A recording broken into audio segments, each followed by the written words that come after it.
Now, Super League Review with Mark Wilson on Radio Yorkshire. Good evening and welcome to Super League Review on Radio Yorkshire. On a weekend, an unbeaten weekend for our Yorkshire sides, with Bradford toppling Wigan and Wakefield winning at Warrington. I'd love to have seen the odds on that before the weekend. Of course, it started with Hull FC versus Castleford on Thursday, before Friday night saw a close game between the Salford Red Devils and the Leeds Rhinos, and we just happened to have two people in the studio who were at that game. First is a man who, from 4020 magazine and everywhere else in between, a man who spent Saturday night watching Italy-Russia, which was quite an entertaining game. It's Phil Caplan. Good evening. You were at that game, weren't you? What, Italy-Russia? I'd like to have been at that game. I found a feed where I could watch that game. No, I was at Salford on Friday night, and that was a vision of the future, I think. Not only was it a great game, very exciting, went to the last play, it's all you can ask. I mean, the mantra this week is every minute counts, and that certainly was true on Friday night. But I was just impressed with the atmosphere in the ground. There was almost a hint there that the thing could take off. I know people watching at home may have worked out who our other guest is, who was at the game on Friday between Salford and Leeds. And he just happens to be the chairman and owner of the Salford Red Devils. It's a pleasure to welcome Dr. Marwan Koukash to the studio. Good evening. How are you today? Good evening, everyone. First of all, I'm great, mate. I've got a sore mouth, dentist appointment first thing this morning. So other than that, I'm great. First class. That's great for 2 hours of chatting, which I hope we're going to do on the sport of rugby league. We always say at the end of the show it's not enough. I have a feeling today that may well be the case. We'll start with Friday night's game, a close victory for Leeds over Salford, Marwan. But your team at the moment are showing a lot of spirit. They seem to be improving week on week. You must be pleased with how the season is progressing at the moment. Absolutely. Look, we had to make some changes early in the season by changing the coach, and I needed to make that change because I needed to also build for the future. And we also changed some players around. We didn't hit it straight away. Obviously, things take time to change. And however, in the last 5 weeks, we've been playing really some attractive rugby. We were a little bit unlucky not to win at Castleford, but we won our next 3 games. When we played Huddersfield, we played the 2 Hull clubs, and we won them comfortably. So it wasn't we fluked wins here and there. And then it was the big test for us when we played Leeds. And Leeds being Leeds, it's a fantastic team, plenty of quality in the side.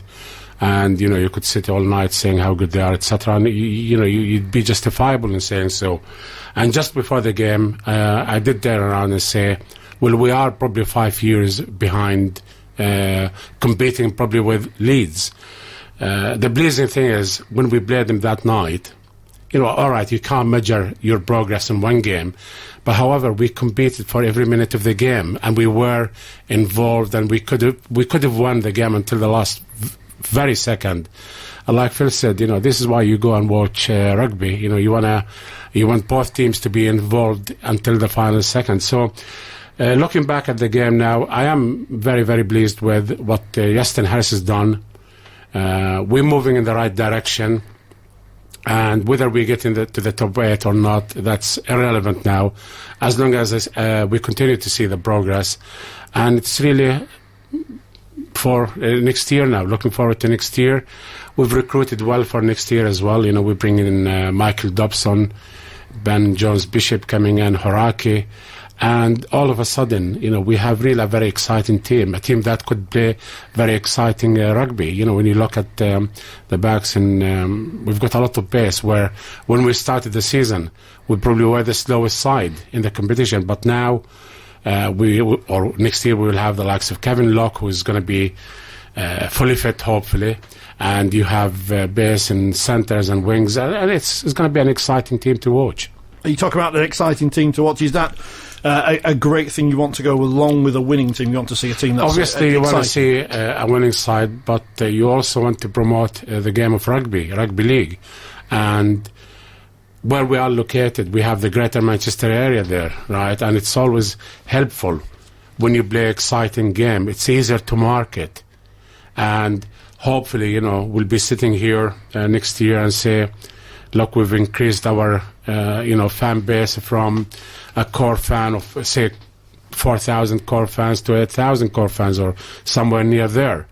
And that means that we've spread, rugby league into possibly the greatest, the biggest area in rugby league, which is the Greater Manchester area. And for me, that would be a huge success. Did you underestimate how long you thought it might take? Because I know that there were a lot of people that were very bullish about your chances at the start of the year.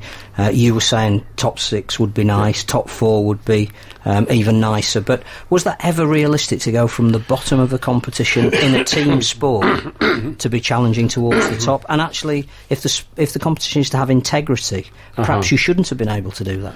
Well, look, everyone, you know that I'm a novice about rugby league, and I had to rely on other people's advices, and other people built the team for me and have advised me at the time that this side is capable of competing at the very top.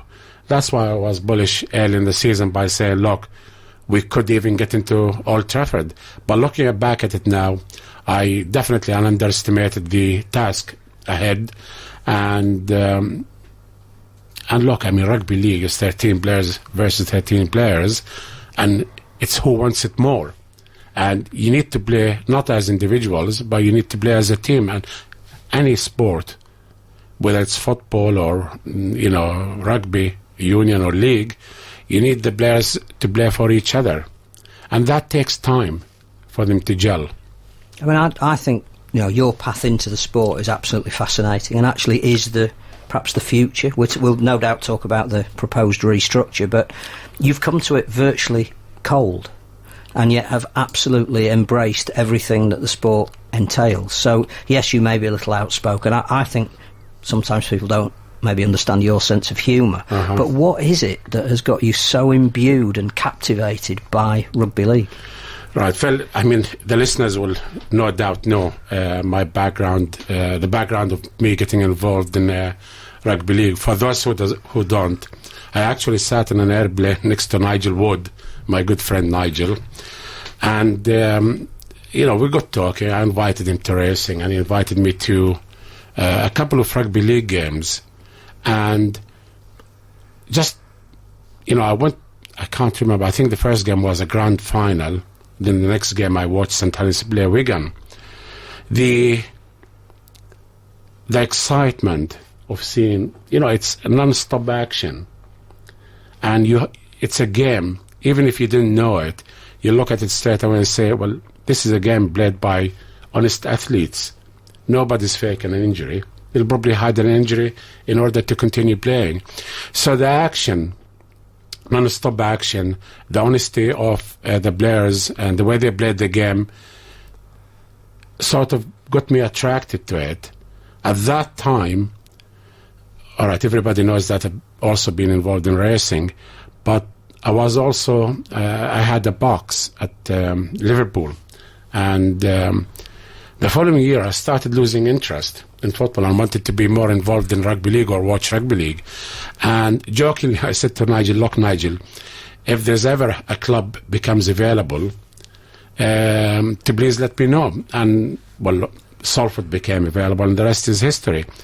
But I just wonder sometimes, if Nigel managed to do that with me, then why can't we go out and attract other people, not just investors into the game, but also spectators, fans, because I'm sure it is the kind of sport, once they've been in, a lot of them will come back. You just get them there for the first time, spend your marketing effort or money in attracting people to come into the sport, watch it for the first time, and you'll find a lot of them will stay.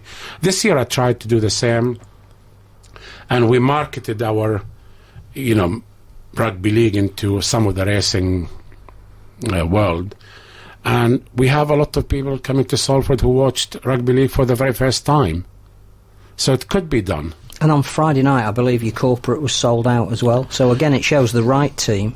That wasn't about league placings, and if you looked at the table before the game, it's to do with Leeds would have been the favourites, yeah. But it was to do with the fact that you have obviously tapped into some people that were prepared to put corporate money into having a good night out. And Phil, a lot of those corporate people who came in, some of them never been to a rugby league before. But you need to tap into... And, I mean, we released our season ticket. We started selling our season tickets for next year.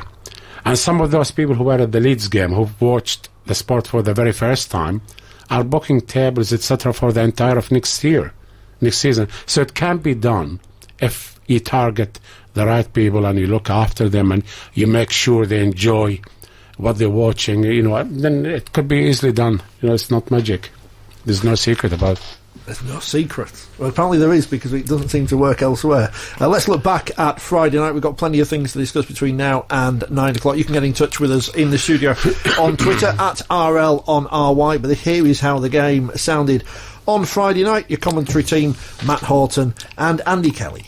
3 away from the line, in the shadow of the post, comes to the right to Locke. Locke drops it onto the boot. Here comes everybody, and that's going to be a try. It's Junior Sow who's got there, and the Salford Red Devils are going to take the lead here at the AJ Bell Stadium. It's been referred up to the video referee. I'd be very surprised if this isn't given, and it's Junior Sow who's going to put the Red Devils ahead. Well, I think he actually stole a march there, Junior Sow, on the Leeds defence. I don't think they saw him coming from the outside to the in. It was a wonderfully weighted kick, and one that Salford must have called, because again, Sow was very, very quick to respond. They're a metre away on the right hand touchline. Briscoe comes to the left. Maguire drops it onto the boot. Here comes the charge. Here's Hardacre, and Hardacre's got the football down right underneath the post. 21 minutes gone here. We're going to the video referee, but has Zach Hardacre got the Leeds Rhinos back in this game? In terms of the sort of execution of the play, that was a fantastic kick. Well, we're seeing it now, we're seeing it quite clearly. That is a try for Leeds. But the execution on the kick from Maguire was absolutely perfect. It came from the right hand side of the field, very close to where the play of the ball was, and it was dealt in behind the post that Salford were defending, and had defended really well for the set of 6 thus far. But not on this occasion. It was Hardacre who stole the march, and he got in there and he ground the ball over the try line. Ayton jumps out a dummy half, spots the markers, doors in a little bit, goes crossfield, gets it to Watkins. Here's Briscoe down the right hand touchline, chance for the Rhinos. Briscoe gets away, gets it in field, it's in Watkins' hands. Watkins wants a beat, Watkins for the line, and Leeds have scored. They've gone back to back. Absolutely magnificent try for the Leeds Rhinos. Looked to be nothing on as Paul Ayton went to the right, got it to Callum Watkins. Briscoe went down that right hand touchline, Watkins back in support. Caton Brown almost intercepted, but Watkins gets the football back and gets over the line, and the Leeds Rhinos lead by 10 points to 6. Rugby League don't get much more exciting than that. That's Leeds. They've just scored a 6-pointer. They've faced the kick-off. They've got a couple of plays on the kick return. They got to the 20, and Ayton then decides he's going to go from the middle of the field and have a wander out to the right-hand side, where he found a bit of space. He pulled in the centre, and that enabled him to get Watkins free. Watkins was probably fully 50 or 60 or 70 metres away from the Salford line, but he finds the space, sets himself going, and then he pulls in the winger and gives it to Briscoe. Briscoe runs. Watkins was quick to go in support. Briscoe, perfect pass inside, nearly stolen by Brown, but Watkins has got enough strength in his arms to gather the ball back, and then a weaving run to the try line. So that's end-to-end stuff for Leeds. It backs up the first try they scored with an absolutely fantastic try. As Tompkins gets it to Chase drops it onto the boot. Here's Theo Farge, and Theo Farge has scored. A minute 12 left, and Silverwood points to the spot, and it's a second try for the Salford City Reds. It came pretty much the same way as the first one. A little kick from Rangi Chase. Theo Farge is there, nobody at home for the Rhinos, and he touches down under the post, and we're going to head into half time locked up. Yeah, Sow actually pulled a lot of players, like you mentioned in commentary there. Sow had pulled 4 players into the tackle, and that's got to leave you a little bit void of cover somewhere else. When Rangi Chase got the ball just to the right of the post, he's noticed there's nobody shepherding, so I guess Hardacre might have been involved somewhere in that Sow tackle. So he just dinks a nice little kick in there, and Farge is ready. Farge now I think he's operating at full back, with Locke being off the field. The perfect position then to link in onto the back of the kick, and score not the easiest of tries, because you've got to get there, you've still got to collect the ball, but with no defenders there. The 2 points have been, the tries been converted by Griffin, so 2 more points to Salford and the 4 points to Farge. Big chance here for the Rhinos. Early stages of the second half as Maguire, long pass to Ablett. Ablett with a step. Ablett for the line. Ablett spins and he's a couple short. He's not. He's got it. Ablett's in. Everybody stopped. There was no reaction from anybody. And Carl Ablett scores 2 weeks in a row and puts the Rhinos ahead.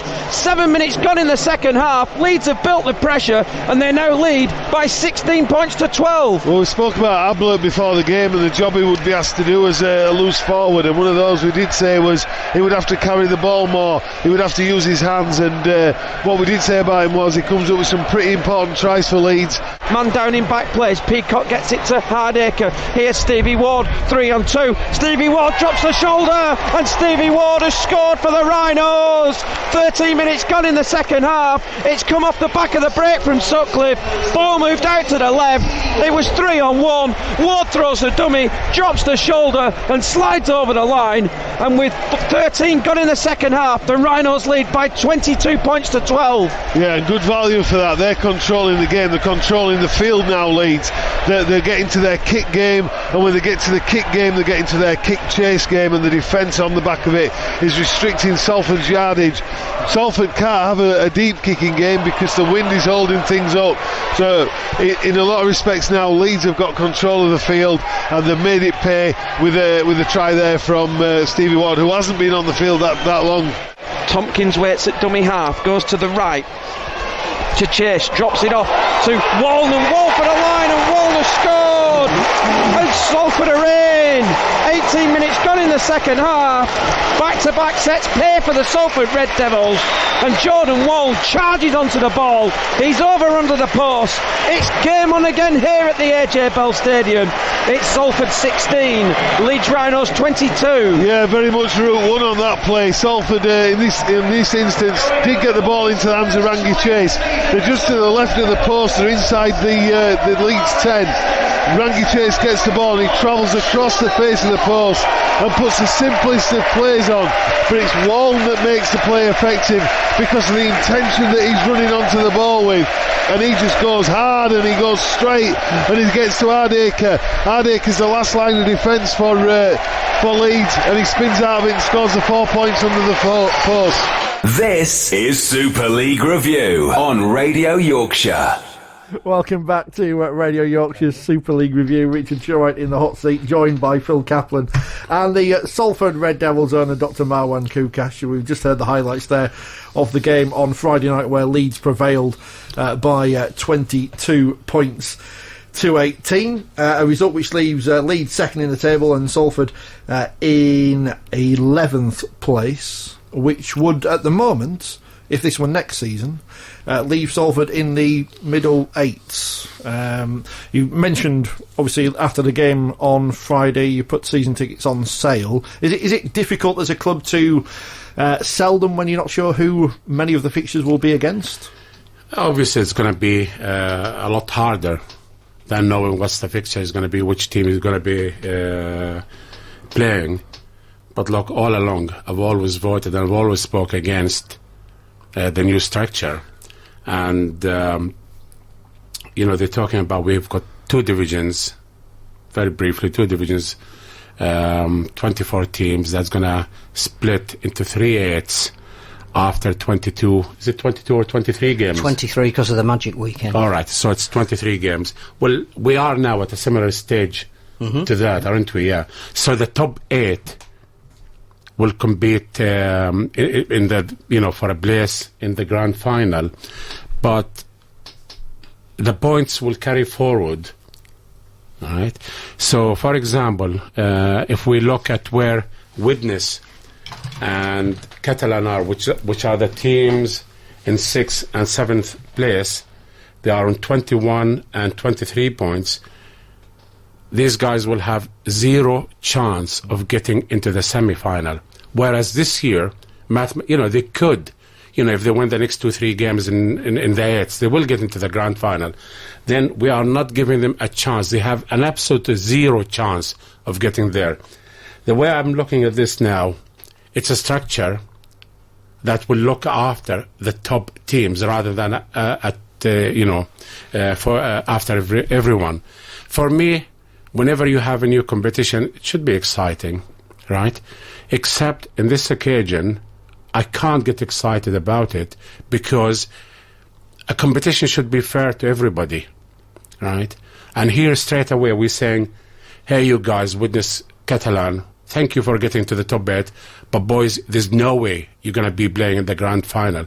So when we hear quotes, like we've heard so many times this week, every second of every minute of every game, that's going to count. Well, sorry, Mr. Wood, but Witness and Catalan are going to be playing supporting acts, and what's the importance of playing Witness, of the game of Witness versus Catalan? Also, this year, Huddersfield and Warrington are sitting 5th and 6th, yeah? They're going to have a handicap. They're going to be handicapped, right, of getting into the top 8. Sorry, that's for next year, right? Whereas this year they have every chance of getting into the grand final.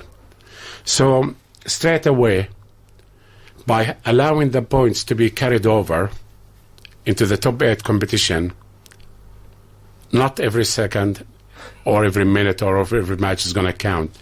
Then if we talk about the middle 8, take into consideration the likes of Bradford and London are going to be relegated.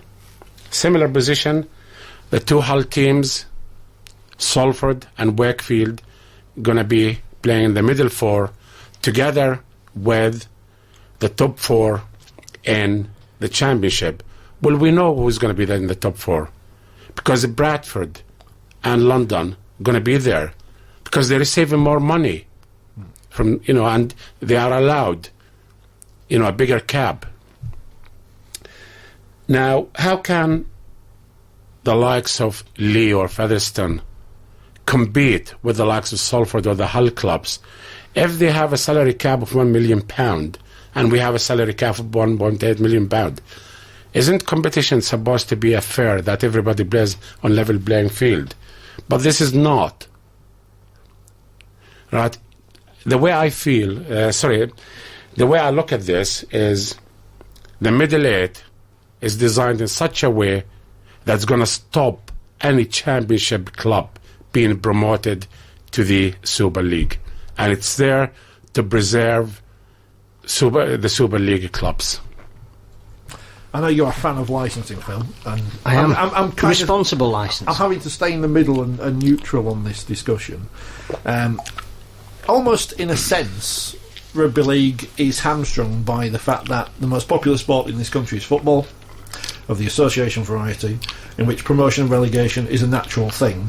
Yep. And people, when they look at the structure of Rugby League, think, we have to copy football because football's brilliant. But football can sustain more clubs than Rugby League. I think there is an issue about promotion relegation being supposedly enshrined in the sporting DNA of this country. And that's fine. We're trying to find an imaginative way of bringing back an element of jeopardy. But in doing that, are we really addressing the root causes that are the problems that the sport has? Probably not. I mean, irrespective of structure, have we got enough money in the sport? It's a very dangerous game to say, we'll change the structure and make it so attractive that more investors will come in. Ideally, more investors come in and you change the structure. Because I think any money that we're generating needs to go in that middle tier. So I think the stipulation should be, if you're in Super League, and this is a tacit acknowledgement that there are only 8 Super League teams at the moment. I think we can stretch that to 10. But you start on the premise of the fact that if you want to be in the top elite division, you have to spend the minimum salary cap. If you can't spend it, you shouldn't be in it. That's the first thing. The second thing then is we don't have a big enough reservoir of players.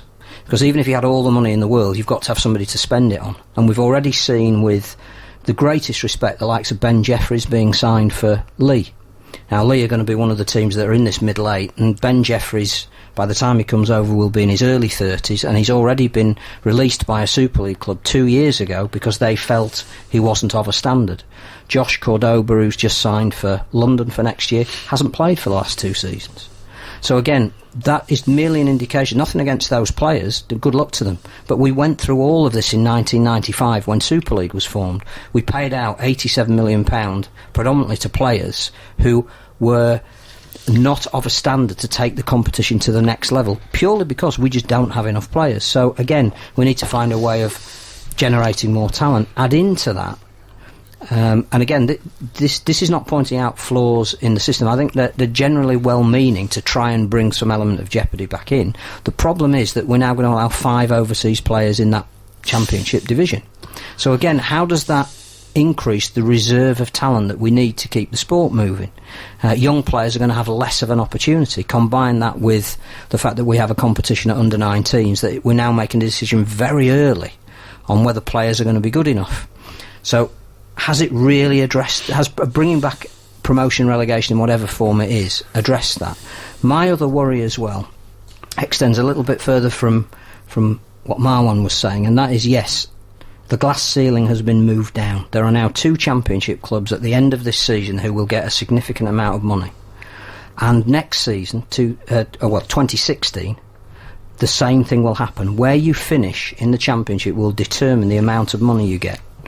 So let's just look at that championship division at the moment. If we really want every minute of every game to count, you're going to have 2 teams down from Super League who are getting close on £800,000 or £900,000. You're going to get 2 teams that finish first and second in the championship this year. They're going to get close on £500,000. You're then going to get a sliding scale from numbers 5 down to 9, who are going to get from, I think, about £250,000 down to probably not far off £150,000. And then poor old whoever gets promoted from Championship 1, which let's say it's York at the moment because they happen to be the team that are top, but they're going to have to get through the playoffs. They're going to get a maximum of £150,000. That's going to go from £90,000, which barely sustains a part-time team. And you're going to expect York on £150,000, maybe Keighley, who will perhaps finish 9th on £150,000, to compete on a 23-round season with the likes of Bradford and London and Leigh and either Featherstone or Halifax. Every minute of every game cannot count if that disparity. So my worry, though, is that those other clubs that don't get in this year may never get in. There's no route for them. You extend that down. Oh, this could take us till 9 o'clock, but the final point: extend that down into Championship 1, which is going to be Kingston 1. You bring in a team like Coventry Bears. Now, they are a very fragile beast at the moment. They haven't got one player at the moment. They're 2 years behind the likes of Hemel and Gloucestershire, who are doing good things but not competitive against the Hunslots and the Oldhams and the Yorks. You're going to put 5 teams from the current championship in with them. So the likes of Coventry will be playing, for example, Barrow, who were relegated this weekend. Again, the gap between those teams is so enormous that we need to find some way of bridging the full-time, part-time gap, is not addressed by this restructure change, in my opinion. So if we have to restructure and we have to have promotion and relegation, Marwan, how would you have restructured the Super League and the Championships? I'm a believer that a league is when you play each other team home and away, and the champion will be the team that won the most number of points, regardless of how you count the points, etc. And the bottom team is the team to be relegated into the division below. And similarly, the team that won the most number of points from the division below gets promoted. As simple as that. And that's what most fans would like to see. Now, we are down to 12 teams. What I would have loved to have seen is a league, a proper league, where the first 22 games, I'd do without the Magic Weekend, because I think it's, well, I won't mention on radio what I think of it, right? And because you've told me both, I couldn't use some words. Do without the Magic Weekend, right? So you have 22 games, and the team that is with the most number of points at that point is the champions. Let's make it meaningful. And let's, so you play for the entire 22 games to be the champion, not to get into the top 8. Then you could, if you want to, have another competition right? If you wanted to fill the season, fill it with other competitions, and not necessary, bringing the top 8 playing alone and the middle 8, etc. But in my opinion, it should be the top team in Super League is the champion, the bottom team get relegated, and that's it. I'm not sure about that, having lived through an era of both. I think the last game, it should always be the most meaningful one, and to have events is what's going to drive the sport forward. We've spoken a little bit about that, about why was Friday night so attractive to your corporate fans, because it was an event. And I think to have the last kick of the season at Old Trafford, defining who is the champion team, is actually something that we've done quite well. But I think if you look at the league tables and you're talking about restructuring, divisions of 10 is the answer. And then every game is meaningful. But also, if you've got divisions of 10, then the top 5 make the playoffs. Yeah. We've got 6 teams at the moment who are vying to be deemed to be potential grand final winners. If already at the end of the regular season one of those is going to miss out, that's quite exciting. But Phil, wouldn't it be better to, after 22 games, to say to somebody, look, you are the champions? I think we can reward them a different way. I think we can talk about things like an expanded World Club Challenge. Mm-hmm. And if you've got 3 teams from each hemisphere, which is not far off being signed off, that one of the places here goes to the team that finishes top. So last year Huddersfield finished top but didn't make the grand final. Well, their reward for finishing top is they would be playing in the World Club Challenge. So I think there's an incentive. I agree there with you, but don't you think the top 8 should start all with 0 points? Well, I think if it was a top 5 and a cup competition, I think the measure of a team is being able to do well enough in the league to give you the best starting position on the grid, and then you start the race.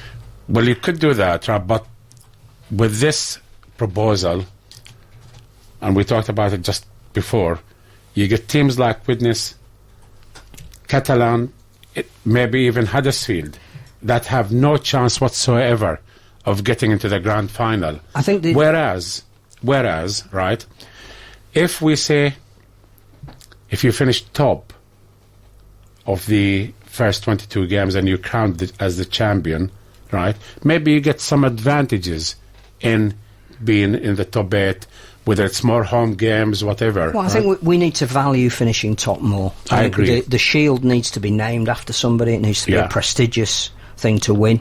It's again, it should never be devalued. To finish top at the end of the regular season, maybe should even carry more prize. I mean, I know there are. That's one way of doing it. But a one-off, £250,000 prize for finishing top. Yeah. Irrespective of the disbursements you might get for where you finish in the league. I think we just need to make that a more prestigious thing. But I do like the idea of finishing at a grand final with 75,000 people at Old Trafford. I'm not against that. And the season ends when I'm not against it, as long as you provide every team in the top 8 with a chance of getting into the grand final.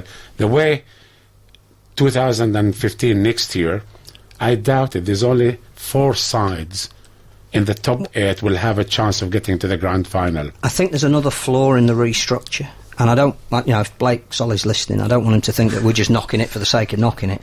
I think we need less games of greater intensity between teams of similar standard. And actually this is going to give 30 games instead of 27.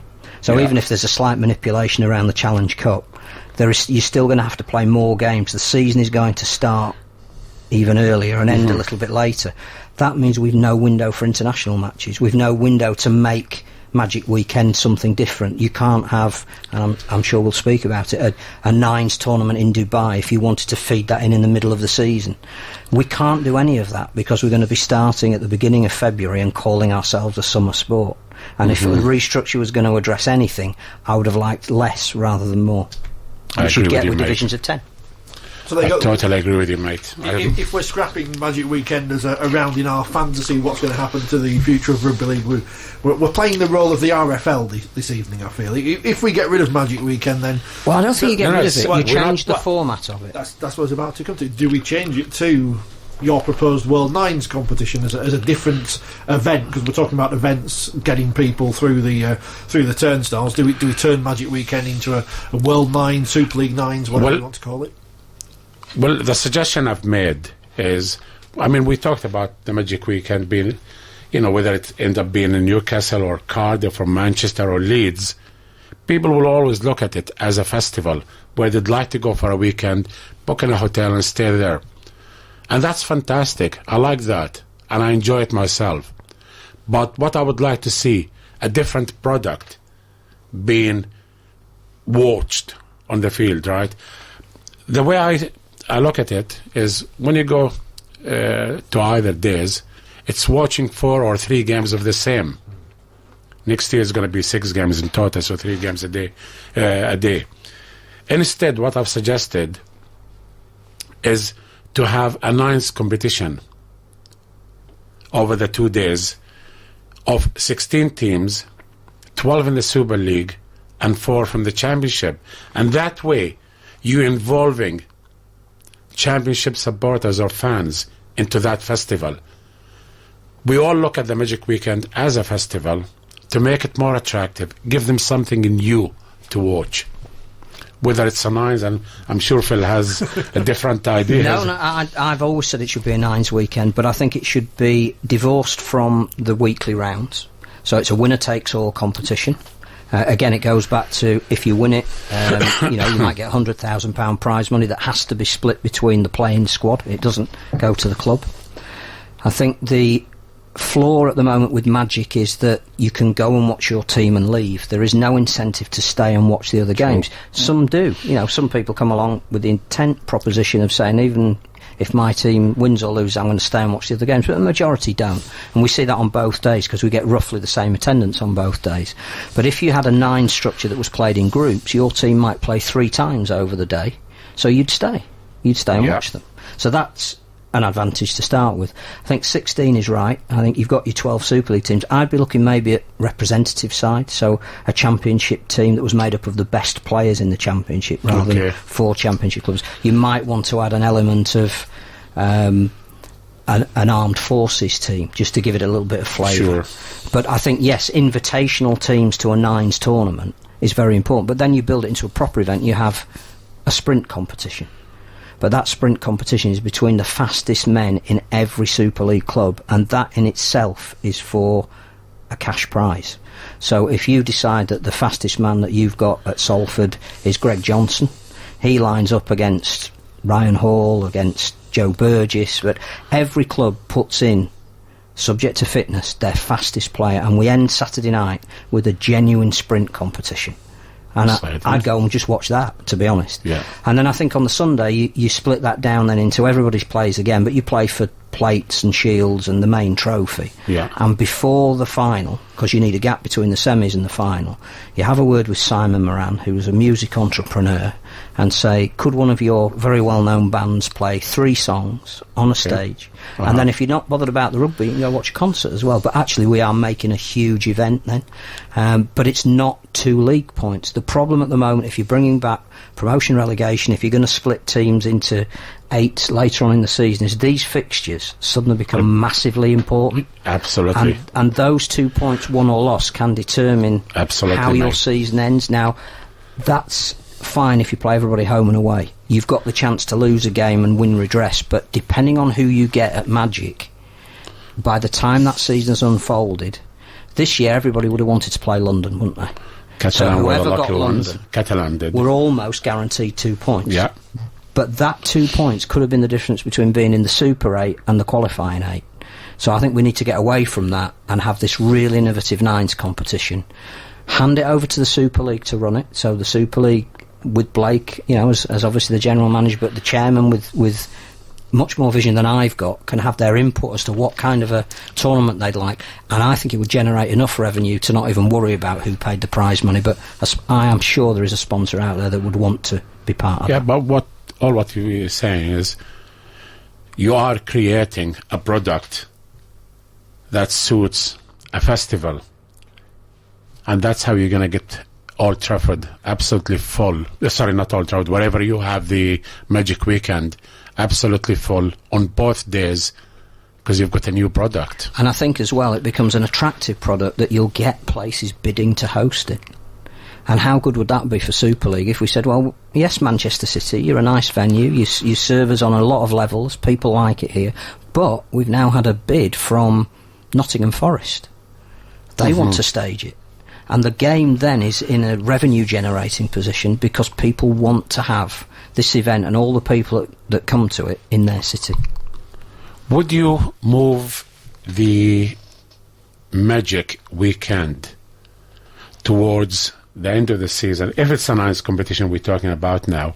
No, I'd have it after 22 rounds. You'd have it after 22 rounds? You play everybody home and away, and then you need a break while you decide where you're... There's got to be some break, because you're going to need to arrange fixtures. You as a club, wherever you're playing, will need to market these last 7 fixtures. Sure. You may want to do a mini-season ticket. So that break might be a round of the Challenge Cup, but not everybody will be involved. But the 23rd round to say, let's step back from league football, the regular rounds, and let's have an event that everybody's part of, and then let's kick off the 8th part of the season. To me, that's a more logical break. Okay. How do we make sure that at this festival of Rugby League we see the star players? Because there was the Sevens competition a few years ago, wasn't there, which was well intentioned and everything, but it was mainly academy players playing. I mean, you own a club. The main thing for you is winning the Super League title. Would you be willing to put your star players out there in a mate, look what's happened in the Aucklands, or what's happening in the Aucklands. All of a sudden, it's very, very attractive competition. Everybody wants to play in the team. My biggest problem, or Yastin's biggest problem, is selecting. Because he'll have a big squad and which 9 players to play. Speaking to many of our boys, they'll all be willing and wanting to play.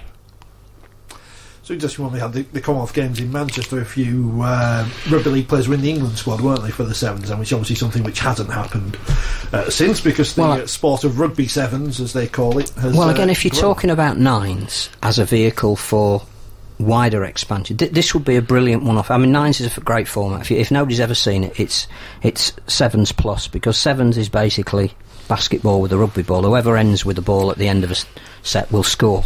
9s, you have to have a structured defence. You don't get blowouts. We saw with the Commonwealth 9s that was under 19s up in Glasgow just before the game started, that we brought nations in from Jamaica and Canada, and there were no blowout scores. There was a disparity in skill, but actually the format lends itself to a level of competitiveness. So I think 9s is our vehicle, our wider vehicle for expanding the sport worldwide. So we have to get 9s in the calendar, domestically and internationally. If we can then get it in the Commonwealth Games, it would be nice to get it in at the Gold Coast one. That might be a bit soon. There's a lot of work the International Federation have got to do to get more countries involved playing the sport. But if we can get 9s on the world stage, you can almost stage 2 or 3 Grand Prix events, and that's where Auckland would tie in with Dubai, which might tie in with Cheltenham, which also would be part of the Grand Prix of events, might well be whatever Magic became. But you've got a subsidiary product like 2020 cricket that you can sell to, if necessary, a different public. Absolutely. I remember I came over to this country in 1976, and I quickly got addicted to watching cricket. And at the time, the main game was the 5-day game. And all of a sudden we started having the 50-50. Some people, the traditionalists, frowned on it, etc. But it's amazing how the shorter version of the game made the game more interesting and brought more money into the game in general. And the way I look at this is the 9s, like you said, Phil, could become the vehicle to make rugby league more interesting nationally and internationally. I mean, use Canada as a classic example. They were invited to send a team of under-19s over to play in this pre-Commonwealth competition. Well, Canada don't really have junior rugby league at the moment. There are some clubs that have some kids playing, but there isn't an under-19 league that they could select from. So they went to a club in British Columbia that was predominantly rugby union players and invited them over as a group to represent Canada, and they beat England. They beat a team from England. That's partly because they were skillful lads and they loved playing rugby league, but it's also because the format lends itself to that. Well, if we then take those kids back to Canada and start promoting rugby league, you've ticked 2 boxes, haven't you? Absolutely. Got about 10 minutes to go before the news. I'm trying to work out what we can fit in. We've had a couple of tweets. Ian's been on. He says the champion should be the league winners. Playoffs should be a separate competition. Here's the controversial bit. Maybe replacing the Challenge Cup. Can't replace the Challenge Cup. No. Can't replace the Challenge You can't replace it, but I think we've spoken about this before, that I think there is now almost a case for saying that we have a Super League Cup and a Championship Cup, and the winners play as a double header at Wembley, because I'm not sure that Championship clubs can beat Super League clubs in a sufficient number of rounds to ever get to the Challenge Cup anymore. Yeah. So give them their own incentive. What do you think of the move of allowing or bringing the top 8 into a later round? I can't work this out on two levels. One is you're doing the top 8 from the year before, and you all know how volatile this is, that form is not transferable. So you could have some teams being exempt that aren't having a very good season. So that's one flaw in that. I think the other one is that when the bottom 4, who will be playing in the Challenge Cup earlier, around earlier, what do the top 8 do?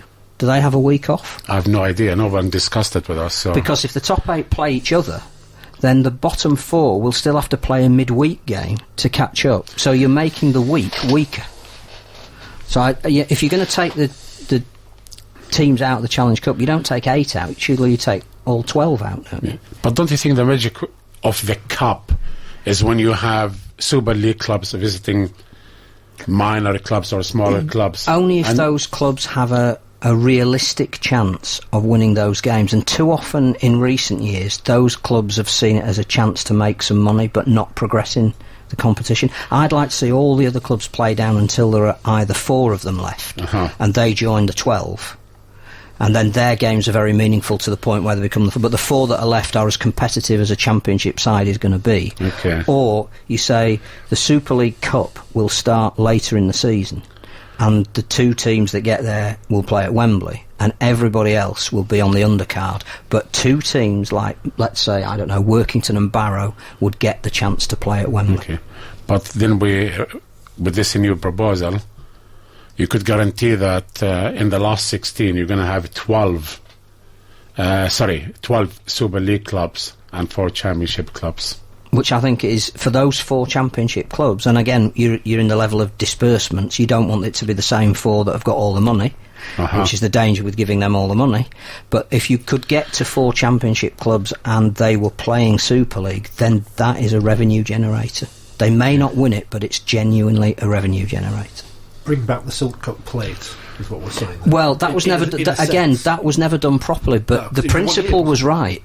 But that meant that if you lost in the first round, you had the chance of then getting to Wembley, and no doubt we'll talk about bonus points, and it is another rewarding of mediocrity. I think you need a separate competition whereby the winners have a prestigious final, and that would be at Wembley. If you got 4 teams at Wembley, the thing about Wembley this year is that we've waited 8 weeks for what will be 2 magnificent semi-finals, and then we've got about 13 days to sell the final. So most of the people that go to the final will be the fans of the competing clubs, but even the competing clubs don't get a chance to bring out a replica shirt or have a new commemorative scarf done. And if it's a club that is short on staff, you've got to draft people. It's a real logistical exercise to have 13 days to sell maybe 20,000 tickets. So we're almost limiting the Challenge Cup to the 2 teams that get there. This buy-in of everybody goes to the Challenge Cup final isn't happening as much these days. It's happening more at Magic. But if you had 2 other clubs there as well from a different division, you've got 4 clubs to sell it to. I think you'll get those days back of wandering down Wembley Way and seeing fans of all different clubs. Phil, do I sense that you are not a lover of the RFL? I think the RFL are a very meaningful group. Most of the people that I've spoken to at the RFL are passionate about rugby league, and I think that by saying that the fact that you don't agree with them, I think the first thing that should be acknowledged is that they genuinely do care about the sport. They've been most of them have a passionate background in the sport. I'm just not sure that it's an open and transparent enough organisation, and that the kind of debate we have tonight goes far enough into the realms of the organisation to say, actually, there might be some people out there that could enhance what we do as a product. And in your case, I would say you are the classic example of someone who does not come from the preconceived ideas that the sport was built on, and that you come more from business, and that if we acknowledge, as we must, that sport is a business these days, we have to take on the principles of business, and that the ethos within Red Hall, to me, still seems to promote the sport as northern, industrial and working class, and I don't think any of those indicators exist. But can I ask you something, right? The biggest brand in rugby league in this country, obviously, Super League. Yep. Do you agree with the fact that the RFL, the governing body, are running that brand? No, I'm a fan of independent governance, and they will say they are independent, and that certainly the non-executive directors are independent. I would say we've got too much cross-fertilisation across the competitions, and that actually, if Super League is a light bulb, we need it to shine as brightly as it can to attract as much money as it can, in the knowledge that there is a mechanism that filters that money through into the other divisions. But I do feel that too often we're playing to a lowest common denominator, and that we're trying to build a competition around how rugby league used to be, rather than actually how it might be in the current world of show business and light entertainment that it actually inhabits. Someone agrees with me. Mark has been on Truth. He says playoffs, it actually has been decided that way throughout history. It isn't a new concept. We should be top 6 rather than top 8. And Richard Mathers, how much have you paid him to tweet, Phil? He says you should run the RFL. Really? You should be in charge. Do you agree with that, Marwan? Absolutely. Should Phil run the RFL? Oh, there you go. Absolutely. He runs the RFL, I run the Super League, and when Rugby League then will be in a better place in a couple of years. Just make that phone call now. I think the most important thing is debate. By the way, I'm applying for a job in the RFL. Salary cap manager? Salary cap, yeah. And when you get it, you'll abolish it. You've just tried. Well, we've got 4 minutes until the news. We may as well talk about some of these things that are on my list. The salary cap then was flat out scrapping it. No point to it. Let you spend as much money as you want to bring the players you want over to this country. Then there's no need for the marquee player room. You can sign who you want to sign to increase the excitement on the field. Well, I've always, we talked about first of all the need for making for putting out better products on the field.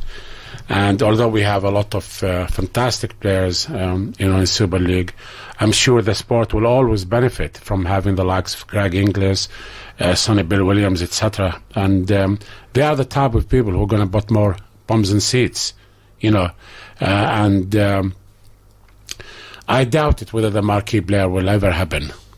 If it's to happen, right, it's going to be there's so many restrictions on it, and it's not going to be my type of marquee player.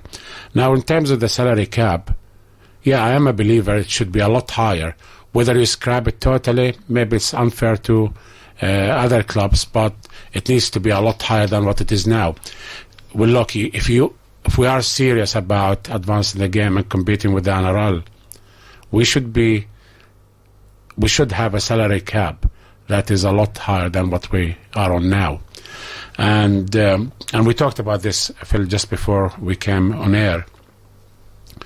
I know there would be other people interested in coming to Super League, other investors I'm talking about. But if you tell them that you're going to have to wait 5-6 years before you could build a competitive team, there's no incentive for them to come in.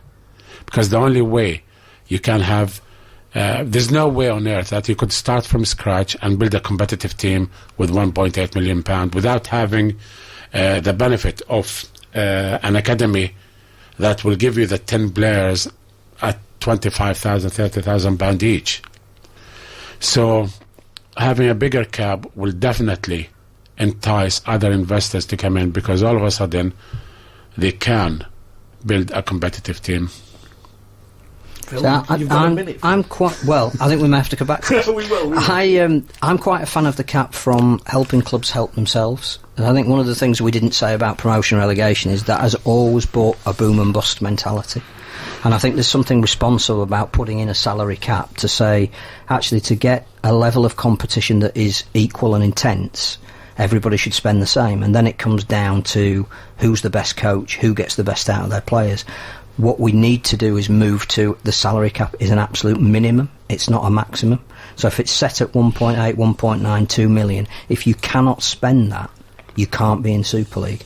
And that again goes back to the fact that we have to produce more players of quality before we can raise the salary cap, because otherwise you will be paying players of lesser quality more money to fill your roster. I think there's a different argument about a marquee player, which we might have to do after the news. But as a principle, I think it's actually quite responsible to have a salary cap. I think other sports would like to introduce one, but you've got to run it. It's all right having the law. If you don't police it, it's not a law. A few bits of housekeeping before we go to the news. We will announce on Twitter after the show who has won the pair of tickets to the Challenge Cup semi-final between Castleford and Widnes, so keep an eye on that at RL on RY, and the details of how you can win are on there as well. And stay tuned to Radio Yorkshire this week, because we will be giving away a pair of tickets for the Tetley's Challenge Cup final itself. Fingers crossed it's Leeds versus Castleford. Fingers crossed at least one of those teams get there, because I quite like a trip to the stadium in London, which I can't mention for reasons you will find out later in the week here on Radio Yorkshire. Super League Review, we're here until 9 o'clock. Any questions you want to ask, get in touch on Twitter at RL on RY. Phil Caplan and Dr. Marwan Koukash in the studio. I've still got to discuss the RFL, the NRL, bonus points and Bradford, all to come after the news at 8 here on Radio Yorkshire. This is Super League Review on Radio Yorkshire. Indeed it is. Thanks for joining us on this Monday evening. Richard Shorett in the hot seat, joined by Phil Caplan from 4020 magazine and the apparent future head of the RFL. Can't see that happening. According to Richard Mathers. And Dr. Marwan Koukash, owner of the Salford Red Devils, join us for an interesting first hour and I'm sure an interesting second hour as well. It's the top of my list here, so we may as well start the second hour with it. The RFL, if I put you in charge of the sport, what exactly would you do? Who would you have running it for a start? Would you have yourself running it, or maybe... No, I've got Phil.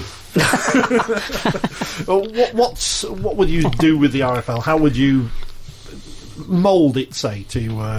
I can't say it live on radio, mate. The things that I would want to do, but I'd detach it from Super League to start with, and there's an awful lot of work that the RFL should be doing that are not doing correctly.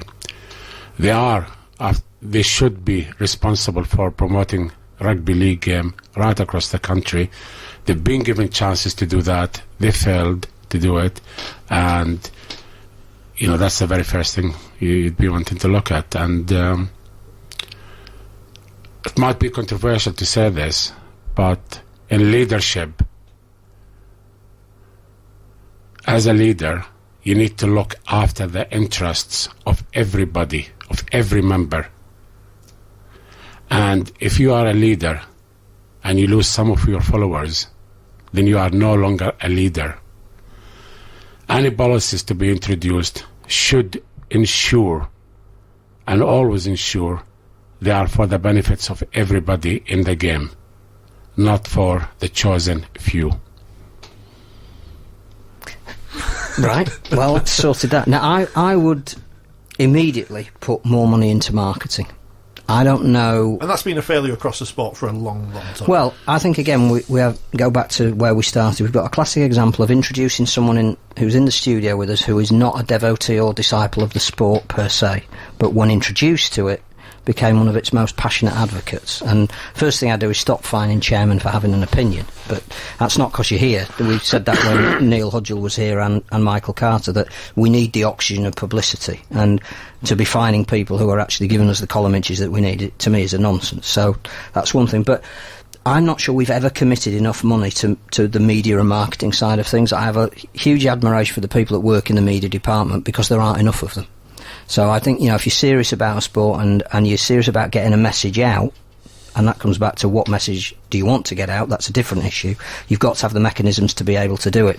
And I don't know how much is taken from clubs or central distribution to put into marketing, but as an example, we started the Extraordinary campaign last year, which was great. It was branded up.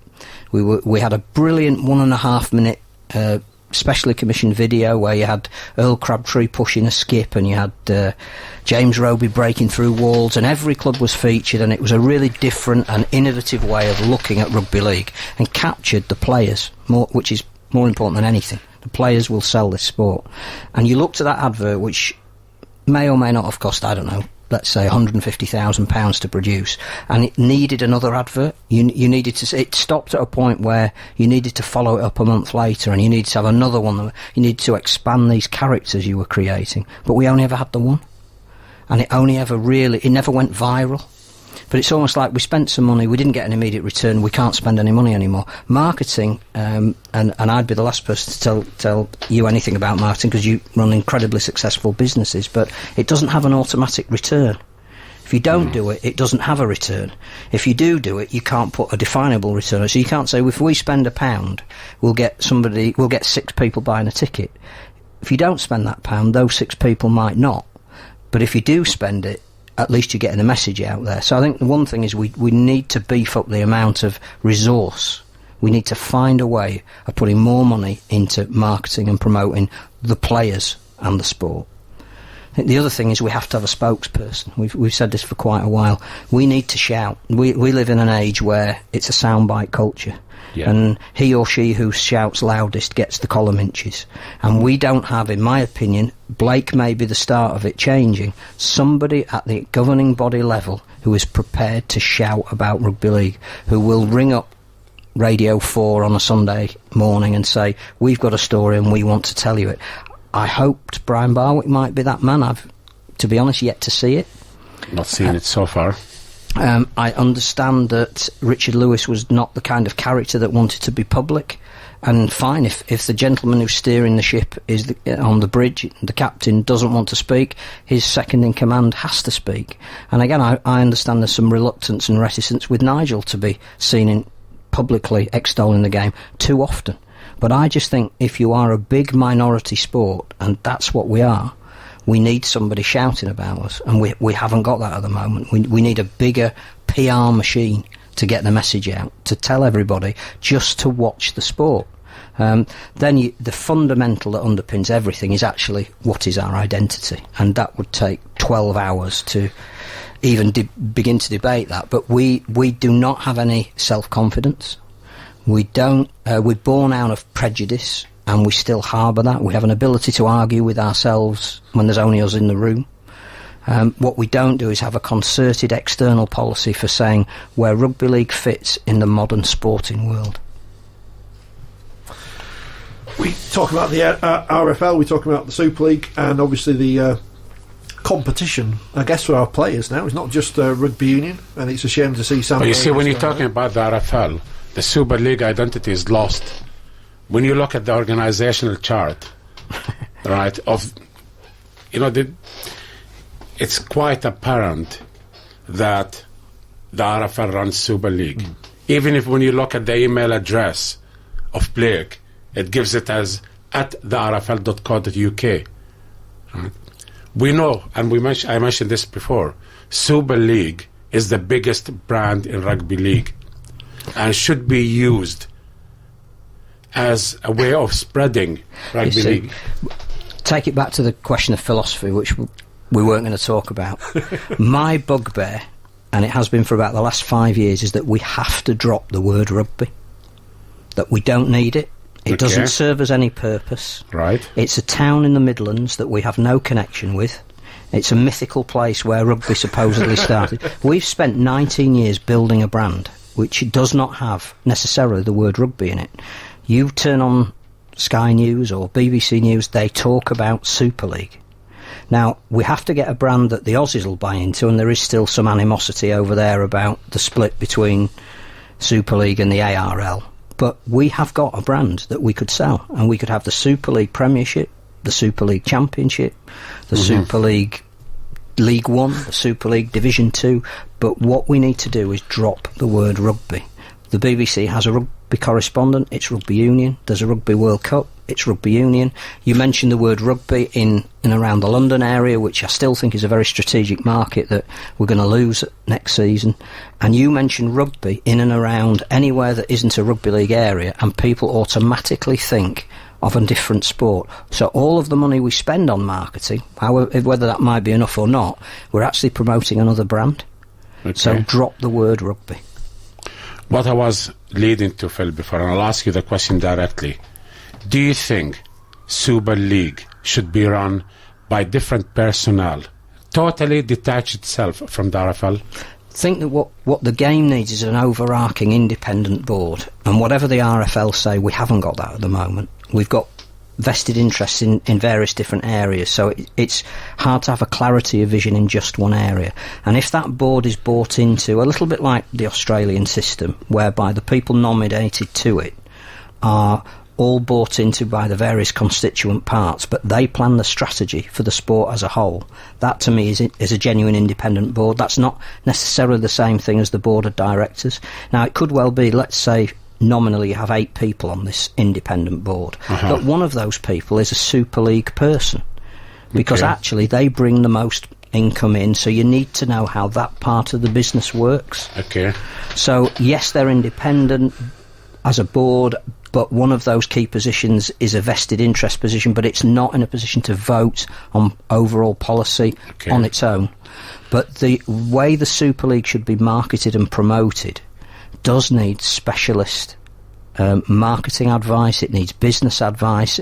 It's what... In other words, you need people with business background. But not necessarily club owners. I wouldn't go around the road saying the club should run the competition. Maybe I've been misquoted in the past by saying Super League clubs should be run... it needs a special... Super League should be run by Super League. No, what I meant by that is a number of people that can be appointed by Super League clubs to run Super League. I think Blake may well be a valuable addition to Super League. Provided he has total independence, and he will be his own person. But I also think the way he was appointed played into the hands of some of the chairmen and owners of clubs, because he was foisted upon you.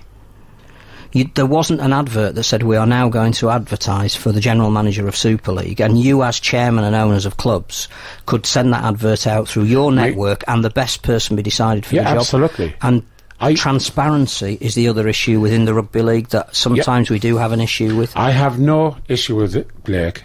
I like the guy, and I think he'll do a good job. But had it been an advert, would you pick a lawyer? He may still have got the position, but what we're saying is it was a position that was put upon Super League rather than bought into by. And of course, immediately that gave it Ian Lenigan, and went very public at the time, saying this is the wrong way to appoint somebody. And I agree with you. And I think, again, that's where we're not as transparent as we should be. There are other senior management positions within the RFL where that has happened as well, where you hear that somebody has been appointed to a position, and on a day-to-day basis it could be a very significant and important position within the organisation, but there doesn't appear to be the transparency to get to the person who's in that position. Phil, can I ask you a question? You can ask. I'm on very dangerous side. Yes or no? I think. Did the RFL get the best deal for Super League in terms of the TV deal? They got a fabulous deal in terms of the amount of money that was on the table compared to what was on the table, but I have a problem with the length of the deal. I think we're in a hugely changing market, and I think, again, it was an evidence of the fact that we don't have confidence in our product, that we wanted to sign up for a very long-term deal to secure the sport. What we didn't say was actually in 3 or 4 or 5 years' time we might be able to go out to market, that we've got such a great product that actually Sky are a wonderful partner. We're prepared to get into bed with you again now because you're upping the money, but technology's changing.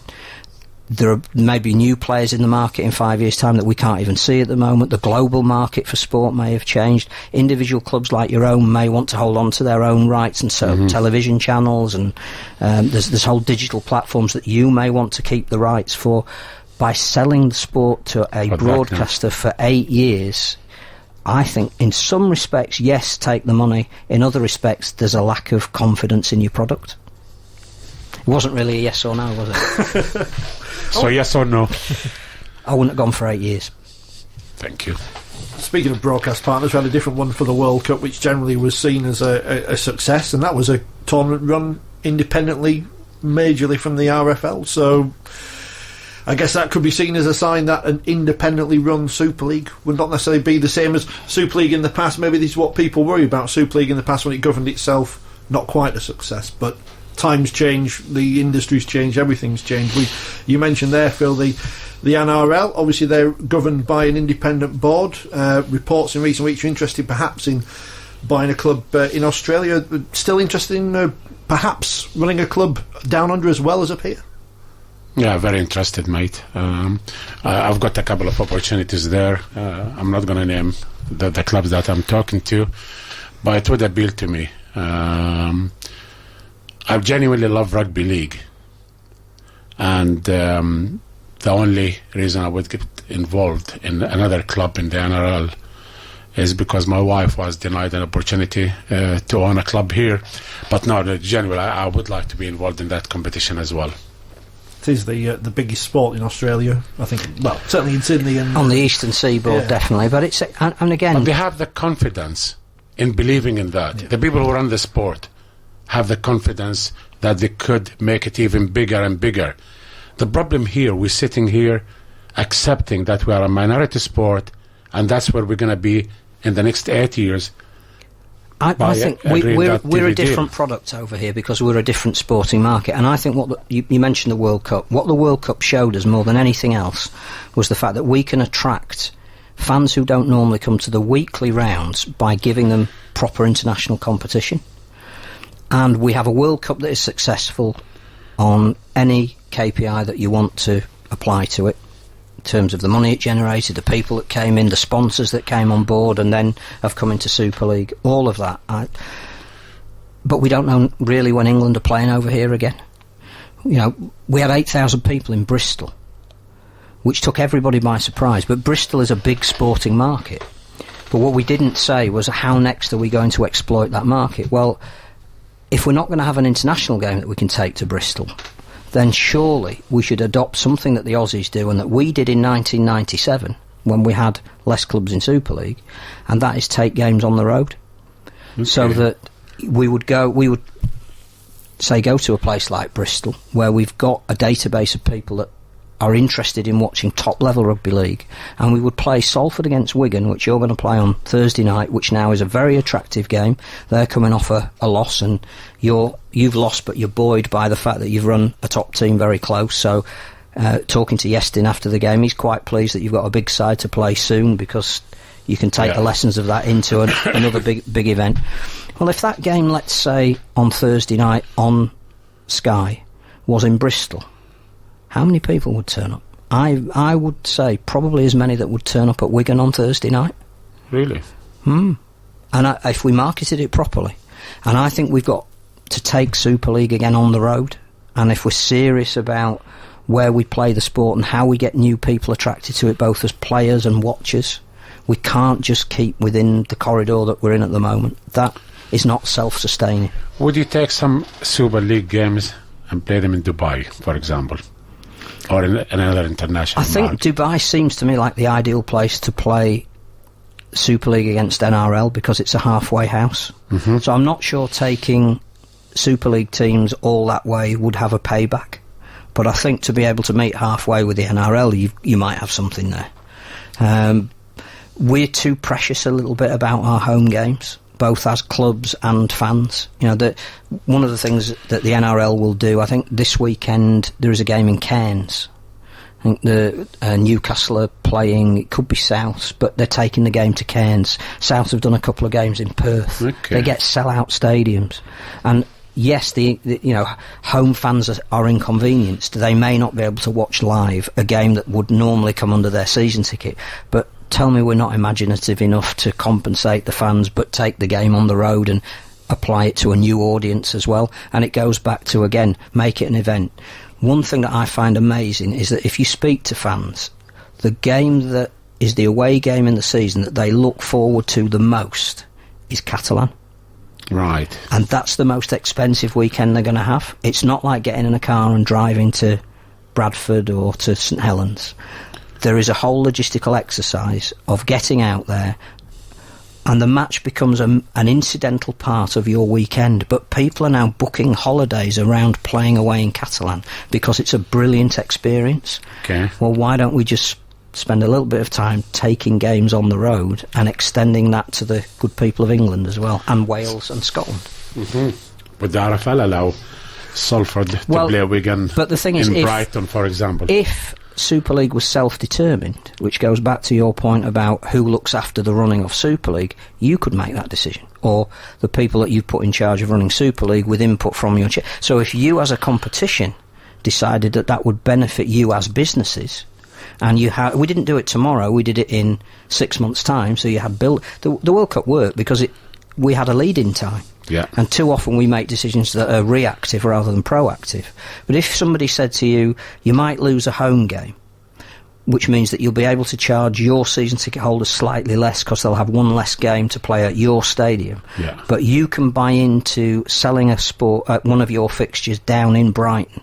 But you've got 6 months to do it. We have some community clubs in Brighton and the South East that will help you because they'll bring some of the crowd. But whatever PR you want to do in the lead up to the game, coaching their teams or whatever, we'll get 6 months to arrange that. And you made that decision for your business, that would benefit you. Why should we stop you doing it? See, that's another reason why he should be running the RFL, because it's an absolutely fantastic idea. Well, I don't know about that, but it's all the things we should be talking about. And I'm not sure that just talking about a restructure. What do you mean you're not sure about that? You're not sure about wanting to be the RFL leader? I think there's somebody already in the post, isn't there? I'm sure he'll vacate that for you. The pay won't be as good, Phil. You won't be as good. So we got to do. It pays very well, and you get all the free tickets to go to tennis, to golf, and well, if you could cope with that, then it becomes all of a sudden a good job. Yeah, I can't fancy this myself. I'll get back at my CV brushed up. We're going to Dubai. Are we taking the next standing World Club Championship? Is that what we're saying? Then? Maybe no, I think there is an exciting announcement to come about the World Club Championship, and that it will be extended to Super League versus the NRL. The top line match will be the two teams that have won. We need to find a mechanism to decide who the other teams are, and it might be in the first year that it's invitational rather than meritocracy. If it was, let's just say, you don't win the Super League. Okay.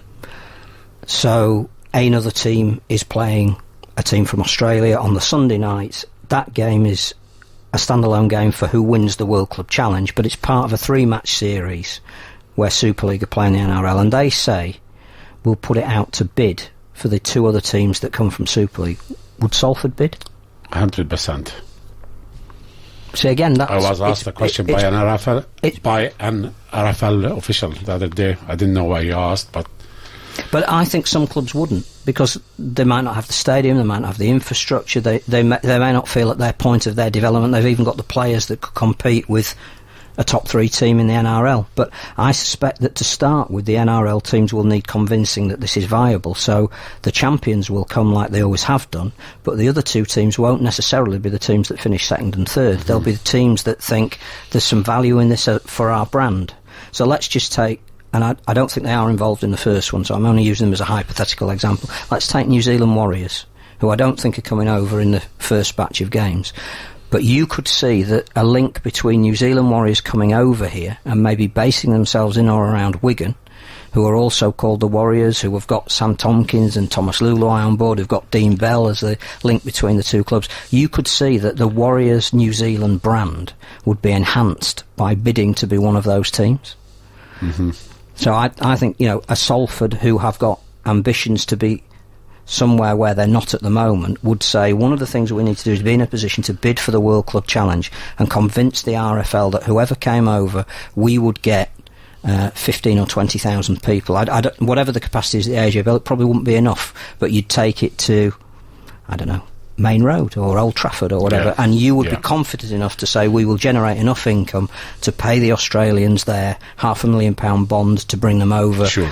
We would have access to new sponsors and corporate people who would love to come to this game. We would stage it on a Friday night. We'd be the first game in the series of 3.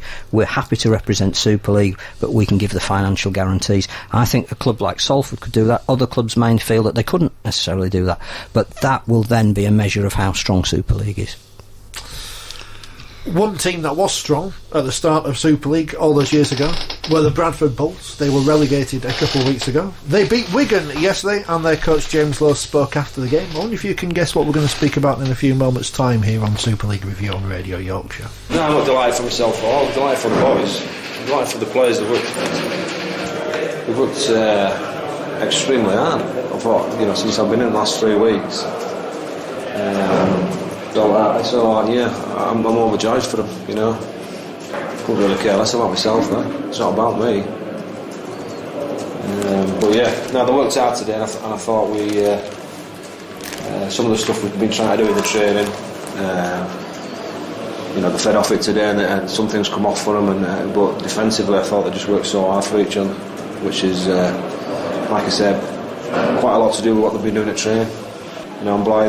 Matty Blythe jumped on the wing there, he's played there a couple of weeks ago on the wing. Lee Kay did a great job in there. He got the man of the match. Fair play to him. You need belief in yourself, definitely. And like I said, the efforts they've put in training have been second to none there. And that's how you build belief. And when you get belief, you get self-confidence. And kind of grew today with that. A couple of really strong defensive sets on our goal line, and you build off the back of that. Still, I don't know if switching off is the right word, but a couple of times with the ball in hand, we were just a bit loose, particularly on Wigan's line. But the straight off of that was how hard they work defensively. And like I said, that's down to them. That's down to them, and the hard work they've put in training has been really good. So they fully deserve that today. There's a lot of things you could put on the other side. Players sort of in mid-air as to where they're going to be next year. Players are leaving. There's 1 or 2 new players that have signed. So there's both sides of that coin there. So they're still under a little bit of pressure to perform, especially at home. And I thought they did that today. It's something we spoke about as well. I think the big R word's been, everybody's been scared of using it around the place for the last few weeks. We know what we know where we are, and the players are in a place where some of them know what they're doing, some of them don't know what they're doing. That's a credit to themselves, how they handled this week's training in particular. And certainly the game today, you're right, that there were times within that where they were tested, but worked extremely hard for each other, and as I can say, I keep going back to training, but it's a big thing for them. They've worked extremely hard at training, and I can see this coming. I could see that coming today. I think I could go through the team. I think they all did extremely well. Mella did well, yes, he's got some of that kid. But 1 to 17, I think I could go through and say, well, he did well. He contributed here. So this was just a big team effort today. Big team effort. The Commonwealth Games on Radio Yorkshire. This is Michael Waddock. I'm in Glasgow for the 2014 Commonwealth Games. Keep listening to Radio Yorkshire for regular updates on how our region's athletes are getting on here in Scotland. We'll be at Hampden Park, the Tollcross Aquatic Centre, the Sir Chris Hoy Velodrome and all the Glasgow 2014 venues to hear how Nicola Adams, the Brownlees, Ed Clancy, Nick Matthew and others get on. It's the Commonwealth Games live from Glasgow on Radio Yorkshire. The Commonwealth Games on Radio Yorkshire. This is Super League Review on Radio Yorkshire.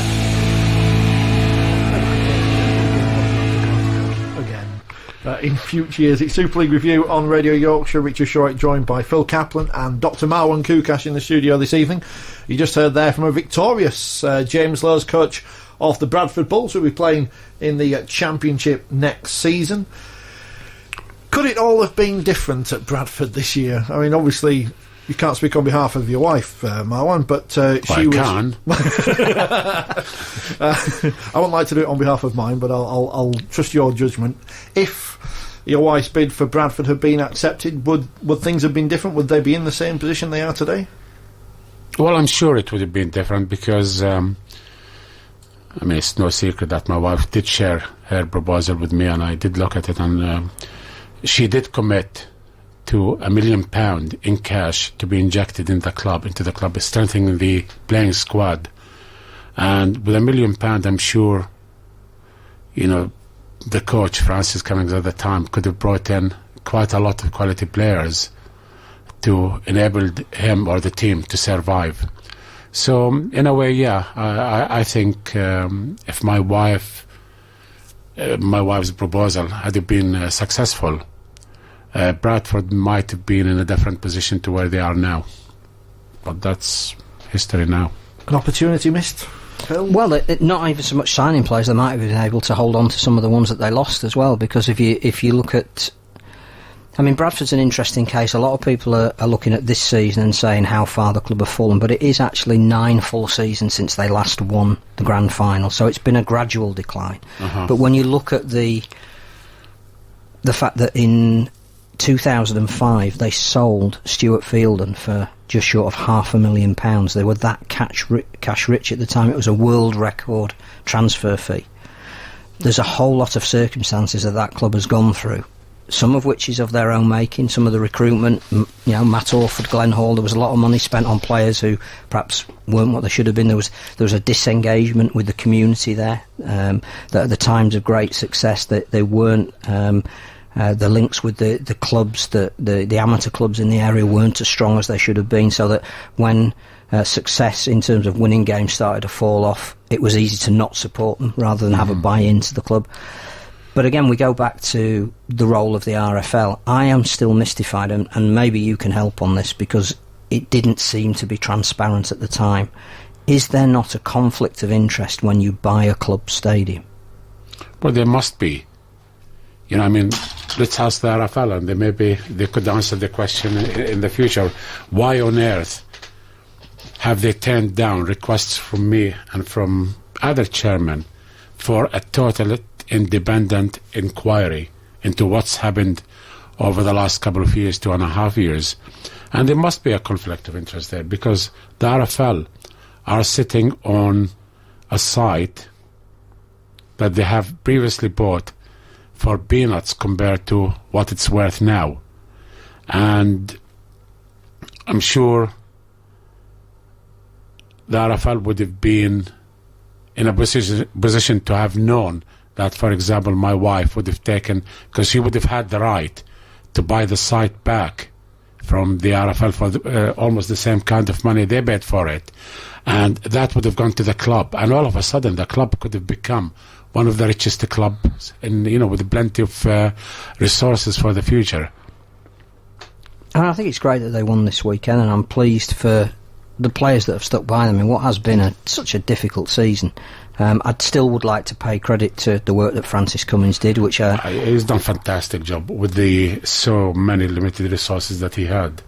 And I think to beat Wigan is a huge feather in their cap, because and Sean Wayne was gracious enough to say yes, his team didn't play well, but again, he didn't want to detract from the fact that Bradford had deserved to win. I just think it's just been a really interesting weekend. That if you go back to this restructure, we want every minute to count. Well, 13 has beaten 2, 12 has drawn with 4, 11's beaten 5, and 10 against 3 had 1 score in it and went to the last game. You almost ask yourself, if we can get results like that and get them more regularly and help clubs like Bradford rather than relegating them, are we not on the road to where we actually want to be? And again, I find sometimes that hard to reconcile that. If you talk about Super League as a business, which again I think gets lost too often when we're talking about the sport as a whole, we need to be honest and say what helps your business to survive is to be playing against city teams with big populations, with corporate finance that it can count on. And we are going to lose this year, and this is not to say we should have lost somebody else instead, but we are going to lose the capital city, and the fact that the talent production down there is greater than anywhere else in the game at the moment.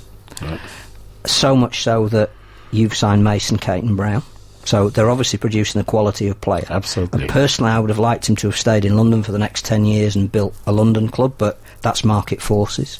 And why would he play in a lower division when he's got potential to play in the highest one? But they're obviously producing a talent.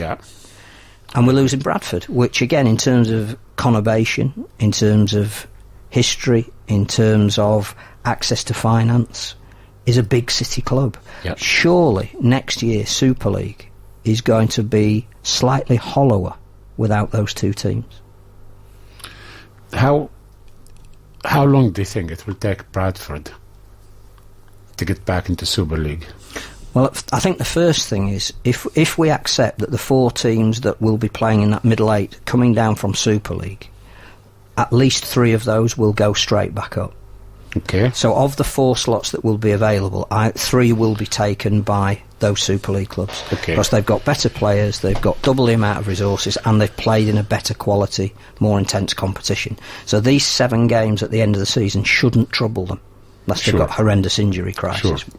So let's assume that it all boils down to one game, which is 4th v 5th. Yeah. Well, one of Bradford and London probably isn't going to be in that game to start with, because one of the teams will be the 4th Super League team. I agree with you. So the problem then becomes one of London and Bradford probably isn't coming straight back up. Yeah. And that's my worry. Okay. Tell me something. Why did they call it the £1 million game? Well, that depends, I guess, if you're York or London. If it was York in there, it probably would be worth £1 million. So, I mean, the very likelihood is going to be Bradford versus another Super League team, correct? Or London versus another Super. So there's going to be a big game between Bradford and London in the regular season to decide. Well, both London and Bradford are getting £900,000. Well, if they get into Super League, they get 1.9 million. So that's no, they don't. No, mate. I was kidding you. I'm sure that's what the RFL said. They're kidding you, mate. It's all right for people like Brian Barwick and Nigel Wood to come out and say they're getting 62% more TV money. I got a letter telling me that next year we're getting 1.570, right? And that's only 22%. So I'd love, thanks for reminding me, by the way, I'd love the RFL to come out and explain where's the 62%, how they calculated it. Because 1.2, with what we're getting now, we're going to get 1.5 next year, or just above 1.5. Mate, that's only an increase of 27%. It's not 62%. But let's go back to the £1 million game, because it made me laugh. And I tell you what, the RFL must have a lot of spin doctors around. Because to come up with statements like this is totally wrong. Misleading. Well, again, because the likelihood is going to be Bradford playing a Super League team. The difference in what Bradford are getting and the Super League are getting is £500,000.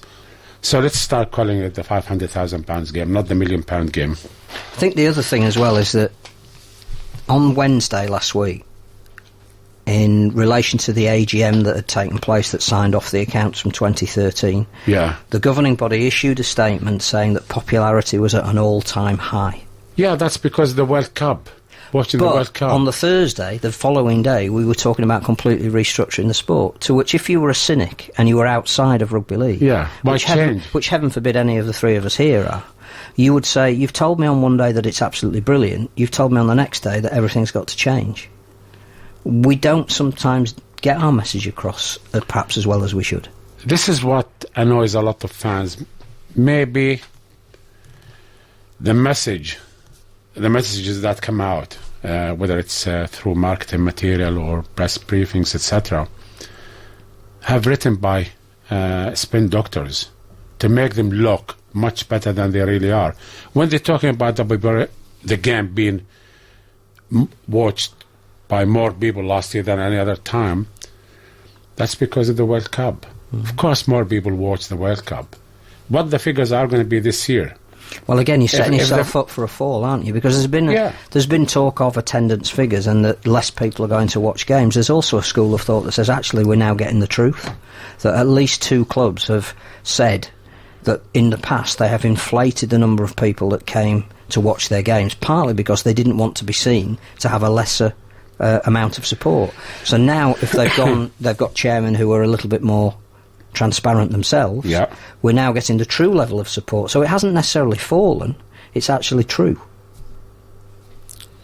It's all about the truth. It's all about the truth. We've got about 20 minutes left, so I'm going to mention we mentioned it just before the news, but we'll mention it properly now. Marquee players.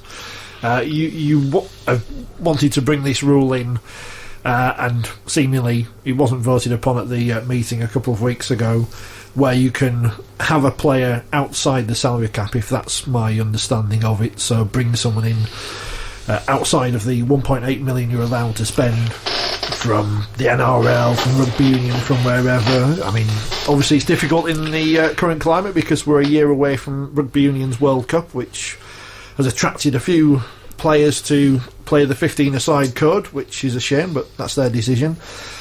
Why are some clubs reticent to bring it in? What's the problem? I really just don't understand the politics behind this. It was just before I took over Salford.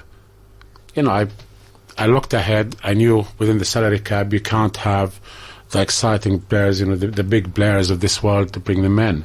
And I was told, and I'm not going to mention names, I have to be careful, that we're going to have a marquee player. And in the very first meeting we had, I think it was in Huddersfield, only 4 teams voted for it.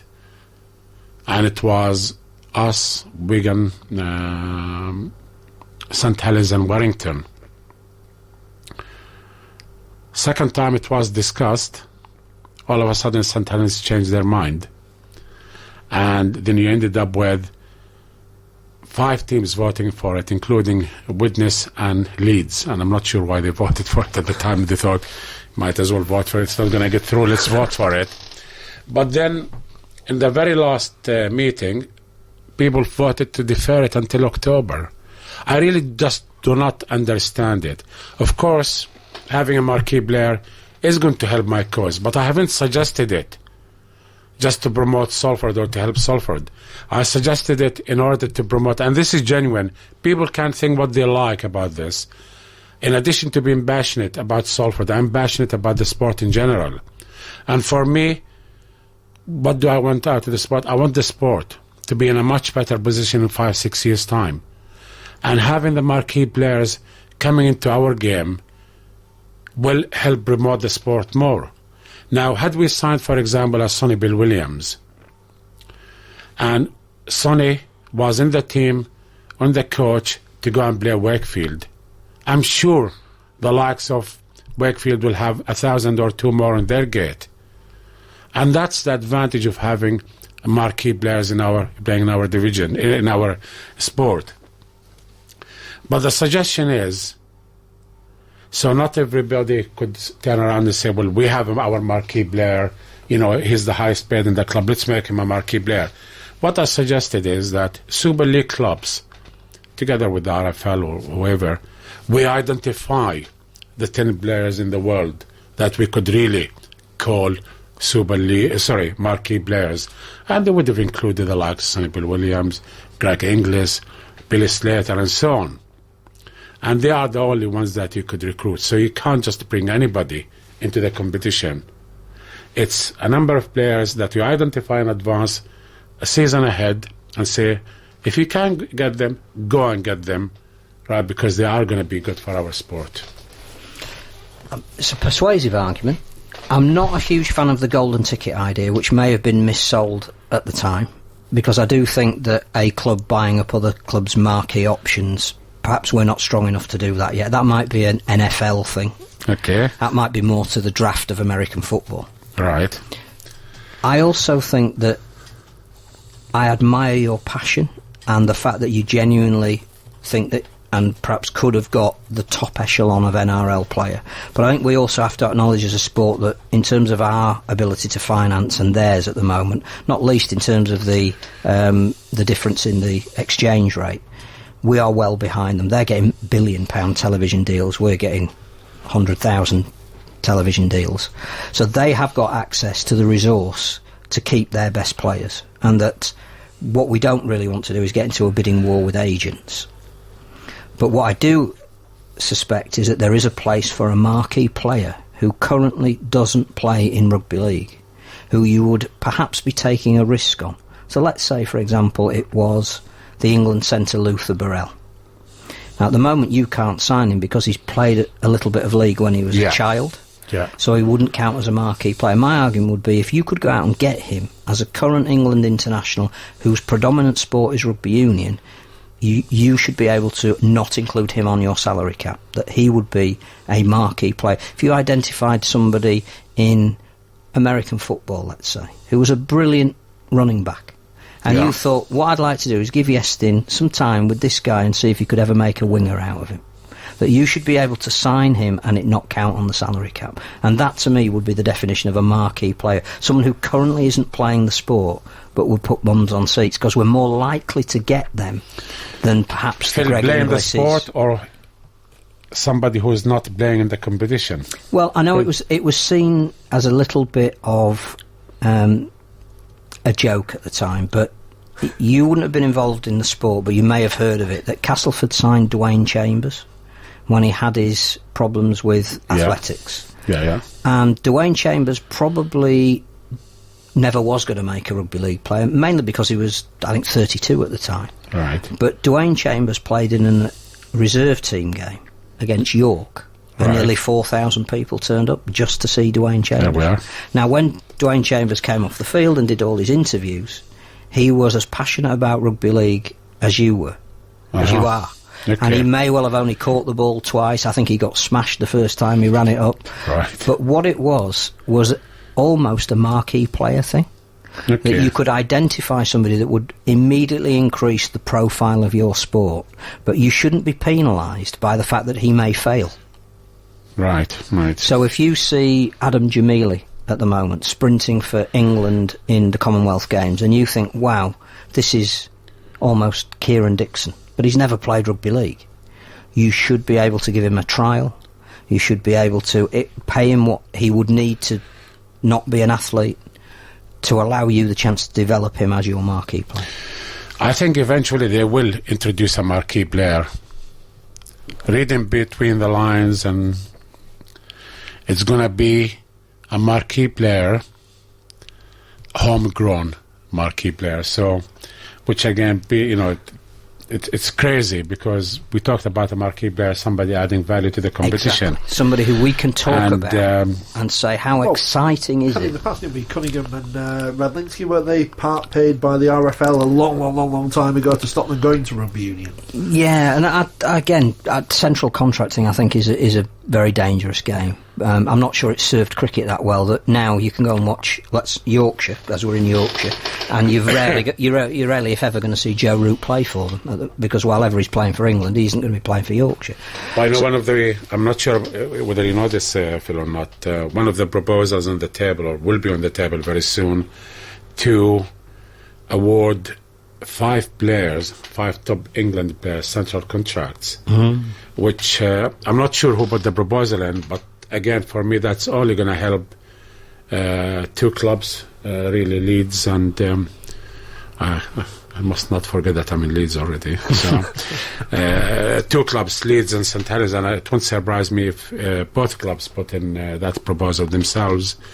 And what that will mean, part of their salary will be paid by the RFL, and on the other side, some of that salary won't be counting towards their cap.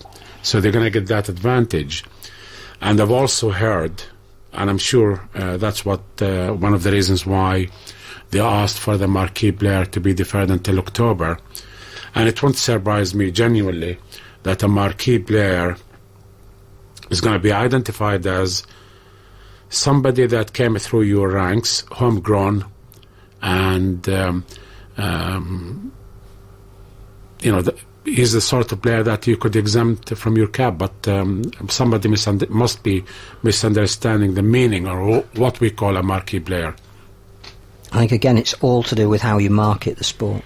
And if you make the sport attractive, then rugby union is a classic example.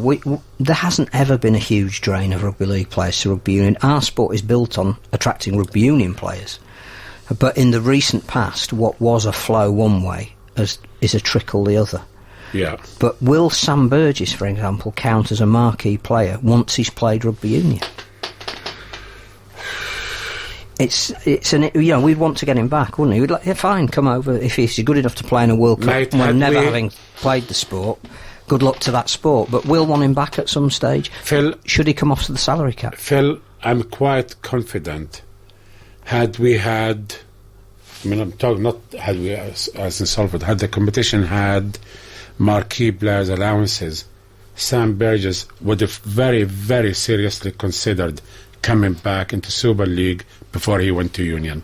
And that's a marquee player. And he's a marquee player, yes.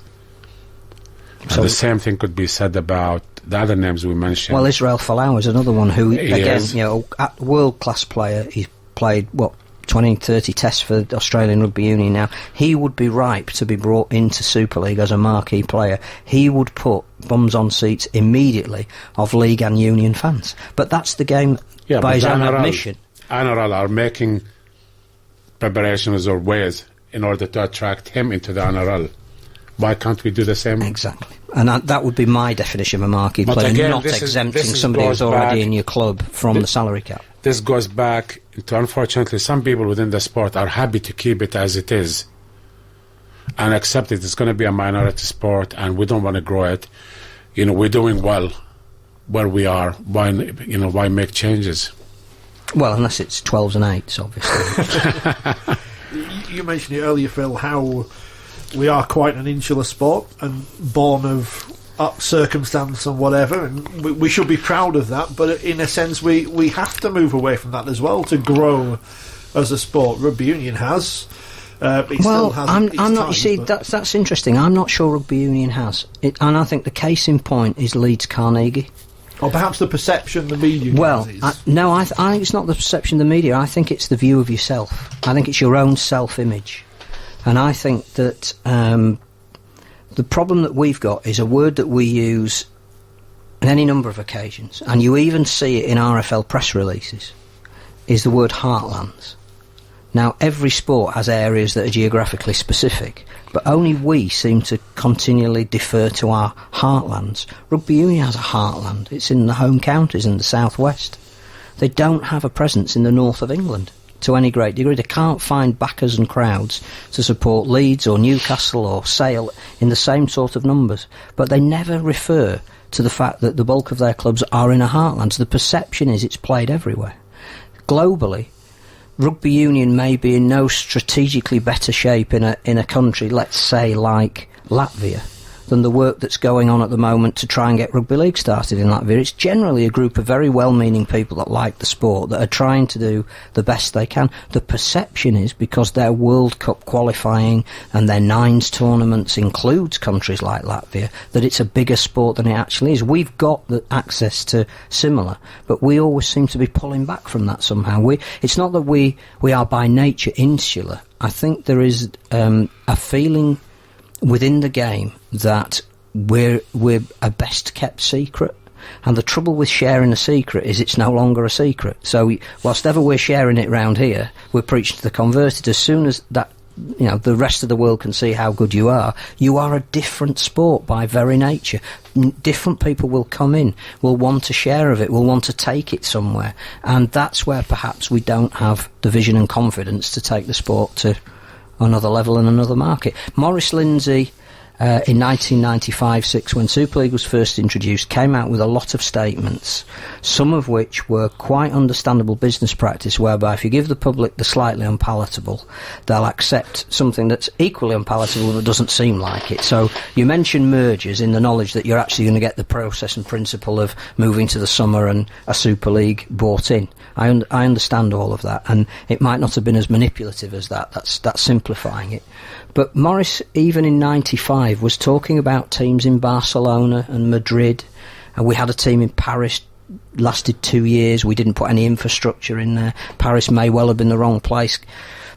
All of these things, nearly 20 years later, we still haven't bottomed out. We're still not. I mean, this weekend, and again, I know I sort of talk about meaningless games a lot, but the first State of Origin was played in Ireland this weekend. Northern Ireland played the Republic of Ireland. Okay. It finished 18-all. So we're now not just... And there's a second game that we shall determine who wins the series. Well, if you can stage a State of Origin series between North and South Ireland, we must have enough players playing to say that's a market that in X number of years' time we should, as a sport, be exploiting. and that if there is a possibility of bringing into Super League a team that represents the island, what markets would that open? I mean, you're right next to Manchester Airport. You must be able to get on a flight to Dublin or to Belfast every 10 minutes if you really wanted to. So to be able to take fans to an event whereby in 10 years' time there is a team representing Ireland, not only does that help the Irish national team when it comes to the international game, but Super League suddenly has not only more profile, but you go back to a broadcaster and say, we bought you a new market. Yes, Sky may not be able to sell dishes in Ireland. They might, I don't know. But actually what you're saying is the Rugby Union have the Heineken Cup, which seems to encounter 3 or 4 countries. Why aren't we doing the same? I know what I'll be doing tomorrow morning. Ring my very good friend Nigel Wood and say to him, can we play Warrington in Ireland? But why wouldn't you? If that suits you as a business, why wouldn't you? Yeah, absolutely. Absolutely. Mark has tweeted, and this... I don't want to say this negatively, Mark, but this might be the problem rather than the solution. He said he'd rather, asking about marquee players, he'd rather that money be spent to keep the likes of Callum Watkins and Zach Hardacre, and that might be the stumbling block for this. Well, no, it can't be. We can have both. We can do both if we want, but we need to attract these big name players because big name players attract people who may not necessarily go weekend. Well, if let's just say your marquee player at Leeds was Sonny Bill Williams, then why would Callum Watkins and Zach Hardacre want to leave? Spot on. We've got about 2 minutes left. And we haven't even mentioned bonus points. No, we haven't. Remember something, right? In the late 70s and early 80s, the clever thing is to learn from other sports. In the late 70s and the early 80s, the top players in football used to go to Europe. Now we are in a position where the top European players coming to the Premiership. Should learn from others. I once wrote a column in a Castleford programme about Ice Hockey Super League and how that failed in the mid-90s, but that's a story for another day, which includes how the people across the road spent £250,000 buying a franchise for an ice hockey club that never took to the ice because the arena was never built. So there you go. That is a story for another day. It's been a fantastic 2 hours. We've got a couple of minutes left. Any final thoughts you want to leave the listeners with, Marwan? No, I just want everyone to believe that I'm really absolutely passionate and I love the game of rugby league. If in the process I disagree with the views of the RFL and I'm always seen to be speaking against them or contradicting some of the statements they make, it's nothing personal. It's just I am passionate about the game and I won't stop at anything until I achieve what I'd like to achieve. I think Marwan's an agent provocateur, and I think that's exactly what the game needs, that we need more people that are prepared to speak out about the sport. We might not agree with everything, and there's no reason why we should, but if we cannot have this kind of debate without fear of censure, then there's something wrong with the sport. I can't see the flashing lights behind me, so I think we may have got away for today. If you do get any fines, by the way, don't send the invoice to me. No, I'm not. I've been a very good boy, but I've been a very good boy for the last 7 weeks. I'm not sure whether I have, but I haven't received any fines. I haven't received any fines for the last 7 weeks, so I might have been all right, Well, it's been an absolutely fascinating couple of hours, Marwan. Thank you very much. No, thank you very much for inviting me. And please invite me again. I will do. Phil, you're back next week. Yeah, and Blake Solly's in, so I might say the complete opposite. Super League Review with Mark Wilson on Radio Yorkshire.